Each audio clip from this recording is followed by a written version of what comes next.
Hello and welcome back to What is Your One Thing, the podcast that cuts through the noise of personal development, self-help, and gives you actionable tips and things that you can do to feel less stressed, less anxious, and feel like you can take on your day just one step at a time. Today, we're going to cover two topics. We're going to go over my oak framework, and you'll get to know a little bit more about Noah Kahan.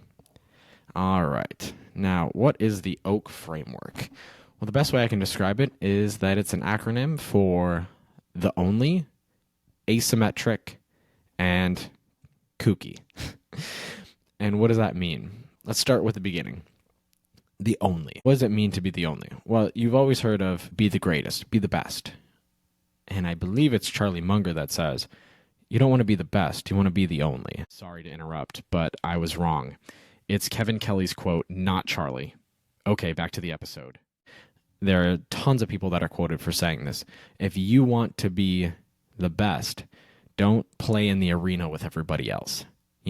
Be the only person that you are working against, because that's how you're going to succeed. You're not going to succeed by trying to be better than everybody else. Just be the only one competing in that category. That's how you're going to win. So every day at the top of my notebook, I write out this framework. So it's how can I be the only one that is trying to do this thing? It just helps change your mindset a little bit. There's always going to be somebody better than you. Like for podcasting example, I'm just started. I can't go and watch an episode of Joe Rogan. I cannot go put on the Tim Ferriss show and assume that that's going to be me tomorrow. So I need to put myself in my own category. I need to be the only one I am competing with, because that way I can get ahead. All right, let's cover the A. Asymmetric. Think about this one as the 80-20 principle. So if you haven't heard of it, it's that if you're in a business, 80% of your revenue is going to come from 20% of the top 20% of your clients. If you ever want to have leverage, what you want to do is you want to find that asymmetrical value in return. What is something that you can do, i.e. that 20%, that is going to change or have the greatest impact on that other 80? So whenever I try to tackle a problem, or I'm doing something at home, or I'm doing something at work, I'm constantly trying to find that asymmetrical value. What's something that I can do that will take the least amount of effort and elicit the greatest impact? All right, so asymmetric. Always try to find that one thing that will offset everything else. That's exactly why when I go through my oak framework, there's always this asymmetry between the letters. So that line between the A is going to be way at the top of that A frame. And then there's a line through that O to kind of show that asymmetry. Find that 20%, find that 80-20 rule. And not just business, everything. Whatever you do, always try to find that advantage. That's going to tenfold whatever you do, because instead of tackling these little problems that just don't move the needle, find the needle moving activity in everything you do. And once you do that, you can't stop. You're constantly trying to maximize your potential. Okay, now let's get to the K.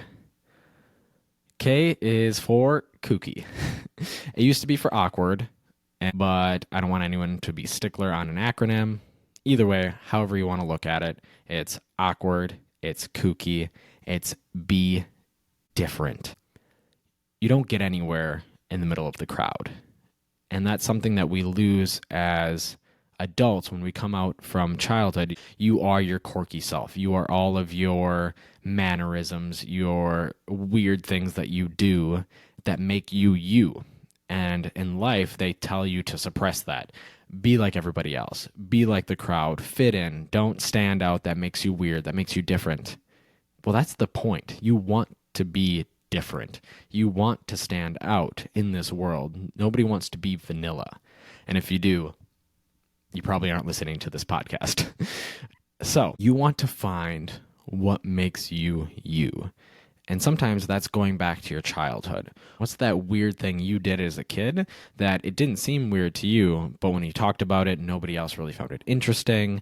Nobody else was really on your level.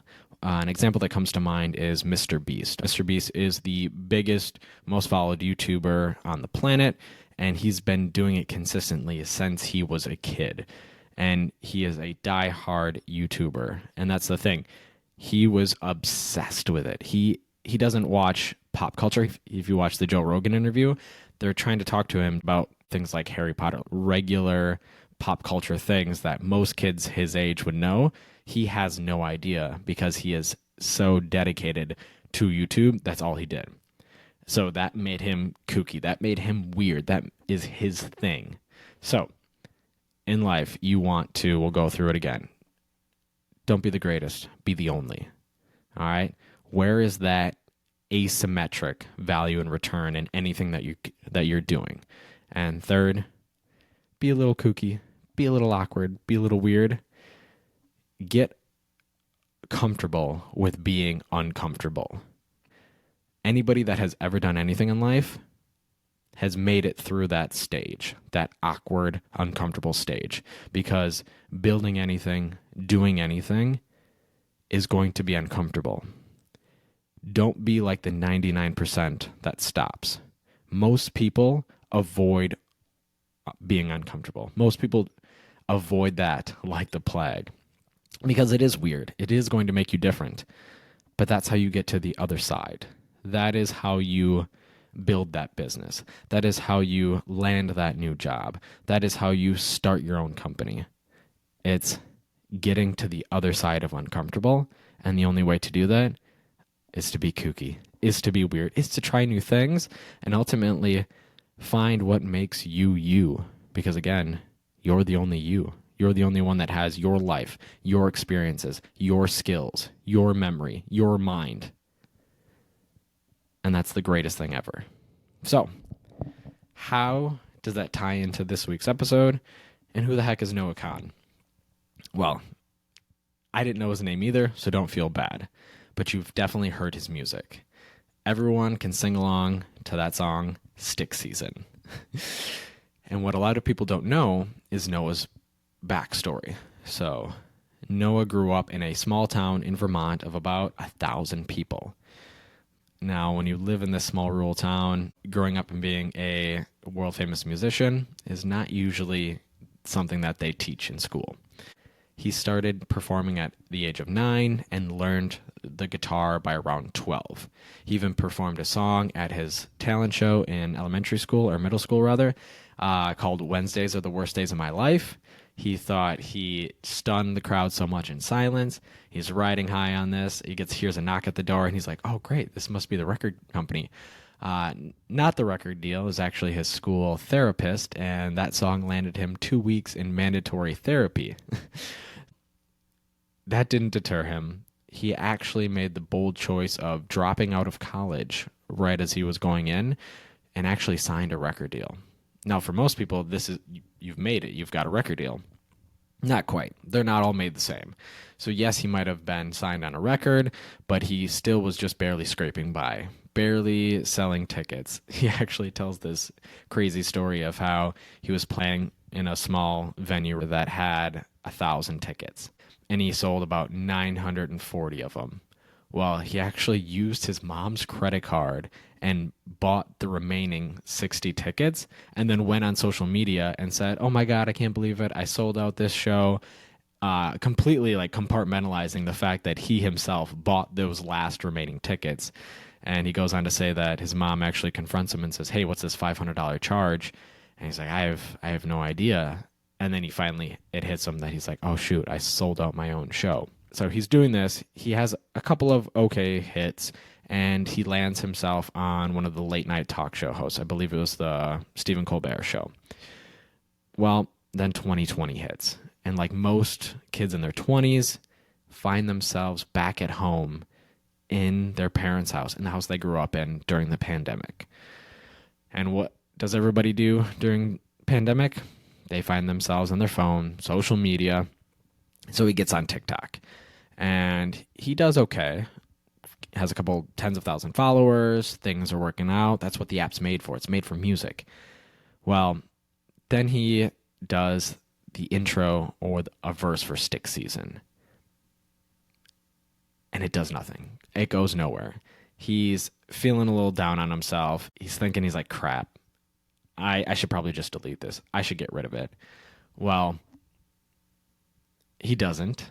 He ends up eating an edible and falling asleep, which is probably the greatest thing he could have ever done, because he wakes up and the song has just taken off. It is gone bananas, and he thinks, oh, this is great. I need to write the rest of the song. Now, obviously, we all know the history to that. It takes off, it becomes a huge success, and now it's the cornerstone of his music. Well, the thing is that whole time he was just trying to find his sound. This Stick Season song was different than everything else he had done previously. It wasn't something that he had generally played before. He was going back to his roots. He was back home, and he was more playing off the music that he grew up with, the stuff that felt good to him. He was being authentic. He was being himself. He was being the only thing that he knew how to be. And that's why it worked. He was quirky. He was awkward. He was vulnerable. He even says people listen to his music because he talks about what it's like to be a kid or be in your early 20s and just trying to navigate this life, if it's relationships, if it's growing up and it's anxiety, it's mental health. And that's why it really resonates with people, because of his authenticity. It is who he is. All right. How did these connect? Well, he followed the Oak framework. Noah Kahan, he's the only one that has this eclectic experiences of growing up in a town of 1,000 people in Vermont. He uses that to his advantage with his own ability to tell stories, to be lyrically inclined, to build these amazing prose that really pull at the heartstrings. He leveraged the 80-20 principle. He is putting himself out there. He was constantly making content for people to find. Okay, when you want to be a performer, if you want to be a musician, the only way to get fans is to put yourself out there. So you have to make content. Even though he didn't like it, he didn't understand TikTok in the beginning, and he almost deleted it. Thankfully he didn't, because that's just how it happens. That's how he got discovered in the first place, was putting music on SoundCloud, was doing things like YouTube. That's how he got his first record deal. He's been constantly putting himself in these situations, by putting himself in uncomfortable situations. If you've never posted anything on the internet, it's because you feel awkward. You feel weird. You don't want to be judged. Everyone's afraid of what everyone thinks of them, or how they're going to think of them if they show their authentic self. But he put that all aside, and he kept doing it. He kept doing it, and consistency is key. So he found that leverage where he needed to at that point in time, which was TikTok. Is that the same today? I don't know. I can't tell you, because I personally don't know how to use TikTok. So you'll have to find your own leverage. That's the problem. If it was easy, everyone would do it. You have to find what is your 20% in whatever you're trying to do to really gain access to that leverage. And lastly, he's awkward. He's kooky. If you listen to interviews with him, he is that friend that is like a deer in headlights whenever you ask him a question. He's kind of a little confused, and he's just so authentic that you can't just not like the guy. He's not polished. He's not like, that musicians that has done an interview 1,000 times. He's also not this overnight success. Even though, yes, this one song blew up and made him super popular, he started when he was 9 years old. All right? So this goes back to the beginning of, what did you do as a kid that made you different, that made you quirky, that made you awkward? What is that thing that you loved, that you fell in love with, and you could do no matter what? Now, as the years went on, society's pressure has turned that switch off, or it's told you it's not okay to do that thing. It's not okay to collect model trains, or it's weird to do improv, or it's weird to have this one strange hobby. I want you to get that back. I want you to go back to middle school, elementary recess, and what got you excited? What were you doing on the playground? What were you talking to with your friends about? What lit you up? that gets me excited. That gets me happy. And I think this is something that is bringing out what I wanted to do. I loved entertaining, but helping people. My friends used to joke that I was like the therapist of the group. People could always come to me and talk to me about their problems. And I like to help, but I like to do it in a fun, different way. And I think that's what I'm trying to do here. So, for this week, I'm not giving you one thing. I want you to find it. What is the one thing that you did as a kid that made you different, that made you kooky, that made you awkward? What's the one thing that made you, you? All right. Thank you for joining me today. This was a bit of a awkward whirlwind, and we'll end it in an awkward note just to fit the theme.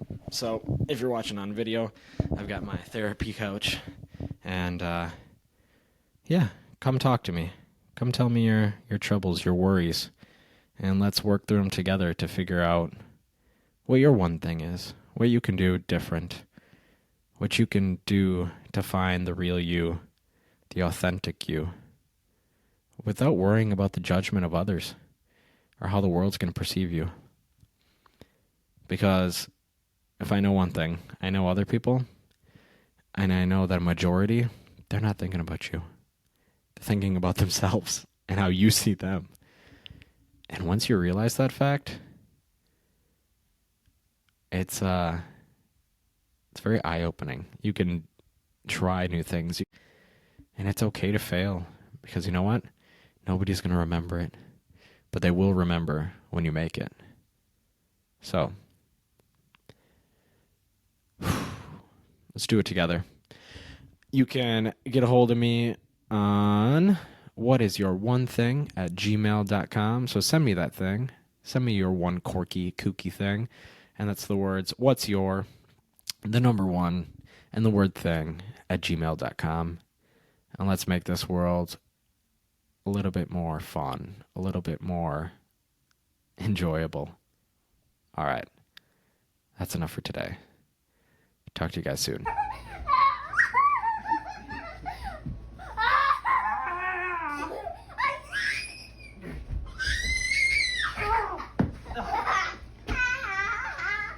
Pikachu's out for the count. He's gonna bring a zombie! A zombie!